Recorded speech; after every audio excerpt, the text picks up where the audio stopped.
Well, Paul, we're here for another tech talk on a Sansui stereo. What are you going to tell us? Sansui, what is this thing? It is a G6700 receiver. Capacitors that have died from the heat. These all look kind of iffy, but they all tested good with the ESR meter. Got that out of the way. Power amps, there's not too many electrolytics in them, but there's a few in the front end. It always pays to check those.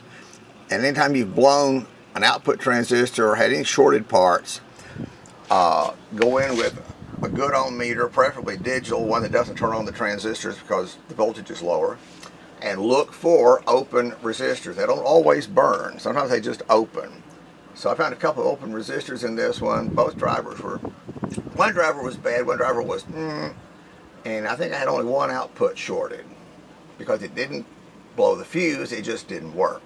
So pair of outputs, pair of drivers, couple of resistors, and I correct my mistake there. And with a little luck, this thing will be running and I can go on to the next job. Got this G6700 Sansui, had one channel blown, and got into it and found a partial link here somewhere. Found the usual shorted output transistors, open emitter resistors. Got them changed and found some open resistors and some blown drivers, and the bias pot apparently was bad because that's why it blew itself out. It went into excess current.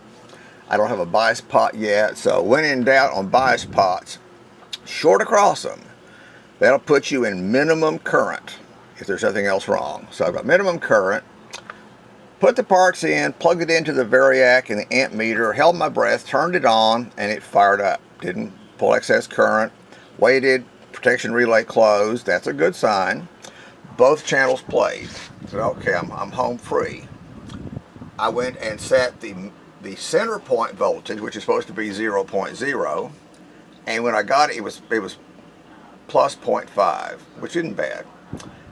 Got it down to 0 and it was distorted. Well, that's not good. So I got in here just a little while ago to see what I could find. I'm measuring resistances and I found a leg on a transistor right there that I obviously forgot to solder. I suspect that's my problem. I'll know here in a little bit.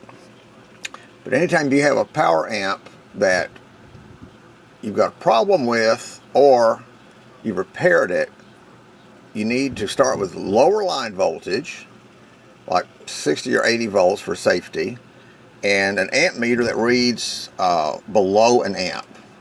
So you can see what your actual line pull is when you power it up. If you're pulling 40 or 50 watts, you're okay. If it pins the needle, shut it off and find out what the problem is. Don't keep pushing it. This one came up pulling about 35 watts, not bad. And it sounded good until I set the midpoint voltage. Of course, that distortion meant that I'm cutting off one or the other half of the amplifier. And I suspect that driver being not in the circuit is probably my problem. But I'll know shortly. That was a relief. Okay. Get a picture of the cutaway. Yeah. Okay. Well, thank you, Paul. You're welcome. There.